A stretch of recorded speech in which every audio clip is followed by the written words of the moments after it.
Hi friends. ఒకరోజు అరబీ దేశంలో ఒక డ్రైవర్ జీవితం ఒకే ఒక రోజు ఎట్లా ఉంటుంది డ్యూటీ అనేది నేను మీకు చూపిస్తాను. పొద్దున్నే లేచిన కాడి నుంచి టిఫిన్ చేసే వరకు, మధ్యాహ్నం తినే వరకు, రాత్రి తినే వరకు, ఆ మధ్యలో మేము ఏమేమి పనులు చేస్తామో అన్నీ వీడియో తీసుకొని మీకు చూపిస్తాను. నచ్చితే లైక్ చేయండి, సబ్స్క్రైబ్ చేయండి. మిగతా వీడియోలు అన్నీ చూపిస్తాను. మ్యూజిక్ ఏమి యాడ్ చేయను, నార్మల్ వీడియోలుగానే ఉంటుంది. నచ్చితే లైక్ చేయండి, సరేనా? నేను వెళ్ళే సందు ఉంది కదా, అది ఒక సందు వంట రూమ్ కాడికి వస్తుంది అన్నమాట. ఆ సందు, ఈ సందు కానించి అక్కడ లాస్ట్ గ్రౌండ్ మొత్తం కానొస్తుంది చూడండి. ఆ గ్రౌండ్ మొత్తం కడగాలి. క్లీన్గా కడక్కపోయినామంటే వాళ్ళు వచ్చి మళ్ళీ చెక్ చేస్తారు. బాగా కడక్కపోయినామంటే మళ్ళీ వచ్చి కడిగిస్తారు. అందుకని నీట్గా కడగాలి. బాగా కడకనంటే మళ్ళీ కడిగిస్తారు. అక్కడ కడగడం అయిపోయింది. ఇంక ఇప్పుడు కనొచ్చే ఖాళీ స్థలం అంతా మళ్ళీ వాటర్ కొట్టాలి, మొత్తం క్లీన్గా కొట్టాలి. అక్కడ కనిచ్చే నిసాన్ కార్ వచ్చి బ్లాక్ నాది, అది వచ్చి మా బాబా గారిది. వారానికి 2 సార్లు కడగాలి. ఇంటి లోపల కడగడం అయిపోయినాక బ్రేక్ఫాస్ట్ వచ్చింది. కోడిగుడ్డు తాలింపు కుబూసులు ఇచ్చినారు. నేను మా రూమ్లో బంగ్లాదేశ్ అతను ఇద్దరం తినేసాము. మళ్ళీ చాయ్ చేసుకునేదానికి పోతున్నాం. ఇలా పొద్దున్నే గుడ్డు కుబూసు ఇస్తారు. ఒకరోజు పప్పు ఇస్తారు. పప్పు అంటే ఫూల్ అంటారు, ఇక్కడ ఫూల్ అంటారు అరబీలో. గుడ్డు ఇప్పుడు మాకు ఇచ్చింది గుడ్డు కొబోసులు అంటనమాట. కొబోసులు ఒక్కొక్కరికి 3 ఇచ్చేస్తారు అంతే. అవి తినడమా, ఇంకా వెళ్ళి కారు తోలడమే, ఇంకేం పని ఉండదు. కొబోసు తినేసినాం, గుడ్డు తినేసినాం. ఇంకా మా పని ఏందన్నా ఉన్నదంటే ఇంకా వెళ్ళి ఛాయ్ చేసుకుంటాం. ఛాయ్ చేసుకుని ఛాయ్ తాగడమే. చూపిస్తారు. ఇదే దివానియా, మజ్లిస్ అంటారు వీళ్ళు. మాకు కువైట్లో అయితే దివాని అంటారు, ఖత్తర్లో అయితే మజ్లిస్ అంటారు.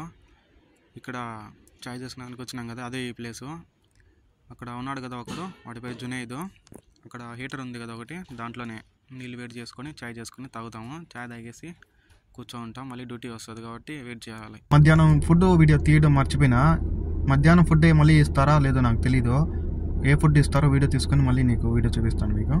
ఓకే. కరెక్ట్గా ఇంటికి వచ్చిన మేడం దిగి వెళ్ళిపోయింది. పోయేసి బాబా గుడ్డలు తీసుకురాబా అని చెప్పింది. లాండ్రీకి పోయి, అంటే లాండ్రీలో అంటే గుడ్డలు ఉతుకుతారు కదా, వీళ్ళు వేసుకునే తెల్ల గుడ్డలు. నేను కూడా వేసుకుంటాను, అవి కూడా ఉంటాయి. ఆకలి అని చెప్పి ఇంటి తొడుకొస్తే, ఇంటికి వచ్చిన వెంటనే పోయి గుడ్డలు తీసుకురా అని చెప్పింది. పోయి గుడ్డల కోసం పోతున్నా.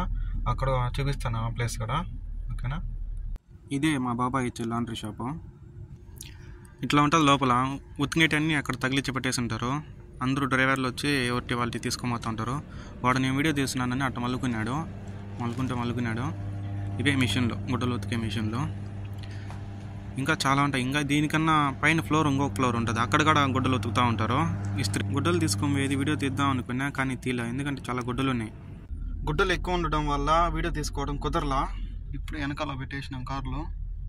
ఇవి నైటీలు ఉంటాయి కదా, ఆడోళ్ళు వేసుకునే మాదిరితో ఉంటాయి నైటీలు. గుడ్డలు తీసుకున్న తర్వాత గవ్వకాడికి పోయేసి ఫోన్ చేయమని చెప్పింది. గవ్వకాడికి పోతున్నా. గవ్వ అంటే వీళ్ళు తాగుతారు కదా గవ్వ చాయ్, ఆ గవ్వ చాయ్ బండి తోలుతున్నా కాబట్టి నేను సరిగ్గా చూడలేకపోతున్నా. గవ్వ చాయ్ ఎట్లా ఏదైనా 65 రియాలు అంటే ఒక 1300, 1400, 1500 ఈజీగా ఉంటుంది. తాగరు. ఒక్క గ్లాసు చాయ్ తాగుతారు, ఒక గ్లాస్ ఫింజర్ గవ్వ తాగుతారో, మిగతాదంతా పాత దిగుతారు. ఖర్చులకైనా డబ్బులు అడిగితే ₹1 మా మేడం అయితే వచ్చినప్పుడు అడిగినప్పుడైతే 3000 చిల్లర అడిగిన వెంటనే ఇచ్చింది, కార్డు వేసుకోవడానికి. లేదంటే వచ్చేసినాం. ఇదే కైఫ్ అంట, ఏందో మనకి ఇంగ్లీష్ రాదు. ఇక్కడే గవా చాయ్కి సంబంధించిన ప్రతి ఒక్కటి దొరుకుతుంది. చలికాలం వచ్చినప్పుడు బర్రలోకి వెళ్తారు కదా ఇల్లు, ఇక్కడ చాయ్ కాంచుకునేదానికి, యాలకుల గుడ్డలు దంచుకోవడానికి గిన్నెలు, చాయ్ వేసుకోవడానికి ఫ్లాస్కులు, గవ్వ కాంచుకునేదానికి ఉంటాయి. చాలా అంటే చాలా ఉంటాయి. వాటి పేర్లు కూడా నాకు పెద్దగా తెలీదు. బ్యాగులు కూడా ఉంటాయి. బ్యాగులు అంటే గవ్వ చాయ్ తీసుకొని డ్యూటీలకు ఎత్తుకొని పోతారు. ఇంకా చాలా ఖర్జూర పండ్లు పెట్టుకోవడానికి గిన్నెలు, ఇంకా ఇవి ఉంటాయి. మిక్సీలు కూడా ఉంటాయి. చాలా అంటే చాలా, ఏం కావాలంటే మొత్తం A to Z అన్నీ ఇక్కడే దొరుకుతాయి. మనం వచ్చింది దీనికోసానికి. ఇదే గవ్వ బాగా కాల్చుకోవడం కాదు, కాంచుకొని బాగా తాగినారంటే హార్మోన్స్ బాగా పనిచేస్తాయి. అందుకని అరబీ వాళ్ళంతా ఖత్తర్ కానీ, కువైట్ కానీ, దుబాయ్ కానీ, సౌదీ కానీ ఒక్కొక్కరు నెలకి 5 లీటర్లు గవ్వ తాగుతారు. అంత బాగుంటుంది. ఇది వచ్చి బకోర్ అన్నమాట. ఇదే ఇల్లు, సెంటు బదులు ఇదే కొట్టుకుంటారు. ఎందుకంటే ఇల్లు నీళ్ళు పోసుకోరు కదా, వాసన రాకూడదని. మనం వచ్చిన పని అయిపోయింది. గవ్వ ఇచ్చేసినారు చేతికి. మీకు ఒక పార్క్ చూపిస్తాను దగ్గరగా దూరంగా నుంచి. అక్కడ కనొస్తాను కదా ఎస్పైర్ పార్క్ అనమాట. ఎస్పైర్ పార్కు ఆస్పైరో. ఇక్కడ ఇంకా నైట్ అయితే ఇంకా ఫుల్ ఎక్కువ కార్లు ఉంటాయి. అక్కడ కానీ టవర్ వచ్చి విలేజ్ మాల్ పక్కనే ఉంటుంది.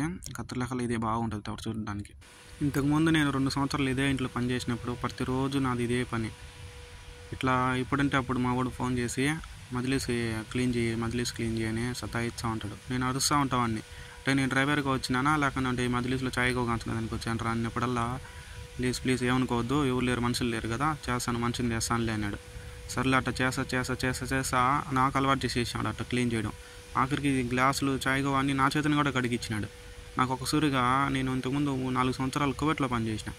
సేమ్ అదే మాతో కువైటే గుర్తొచ్చి ఆ కువైట్లో ఎట్టు కష్టపడానో అదే మాతో ఇక్కడ కష్టపడాల్సి వచ్చింది. కానీ కువైట్లో చాలా ఎక్కువ కష్టపడినా, ఇక్కడ చాలా తక్కువ. ఎందుకంటే ఇది మా దివానీ వచ్చి చాలా చిన్నది.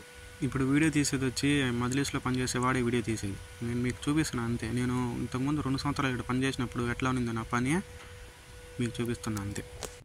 మధ్యాహ్నం మాకు ఇచ్చిన అన్నమే మళ్ళీ ఇప్పుడు ఇచ్చినారు.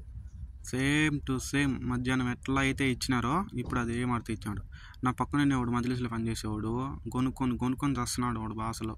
మధ్యాహ్నం ఇచ్చిన అన్నమే మళ్ళీ ఇచ్చాడు. ఎట్ట తినాలా అని నన్ను అడుగుతున్నాడు. ఏదో ఒకటి తినేయరా అని చెప్పిన.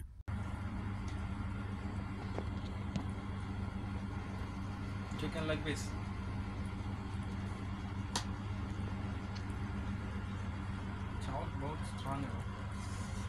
మాకిచ్చే అన్నంకి వాళ్ళు చెప్పే పనికి ఎటువంటి తేడా లేదు. కొద్ది చాకరీ చేయించుకుంటారు. మధ్యాహ్నం చేసింది రాత్రికి పెడతారు. ఈ బుద్ధి ఏం కొత్త కాదు, ప్రతి సూర్య అంతే. వాళ్ళు పెట్టిందే తినాలి. ఏమైనా అన్నామంటే మేము తినేది అదే కదా, మీరు అదే తినంటారు. మధ్యాహ్నం చేసింది వాళ్ళు ఎత్తుకొస్తారు. కానీ ఇంట్లో అడిగినామంటే మేము తినింది నీకు ఇస్తున్నారు అని చెప్తారు. ఏం అనలేము వాళ్ళని, వాళ్ళు పెట్టింది తినేయాలి అంతే. ఇంకా మా రూమ్లో ఉన్నవాడు మధ్యాహ్నం ఇచ్చింది మళ్ళీ రాత్రికి ఇస్తున్నారు, ఎట్ట తినాలి అంటే, ఏం చేస్తావు, వాళ్ళు ఇచ్చింది మనం తినాలి కదా, ఏమన్నా అంటే అది కూడా ఉండదు, ఇంకా రోజు దిగుతారు బయటికి అని చెప్పిన. చూడు, పొద్దున్న నుంచి రాత్రి వరకు ఏమేమి జరుగుతుందో అన్నీ వీడియో తీసి పెడతానని చెప్పినా కదా. వీడియో నచ్చితే లైక్ చేయండి, సబ్స్క్రైబ్ చేయండి, సరేనా? సపోర్ట్ చేయండి ప్లీజ్.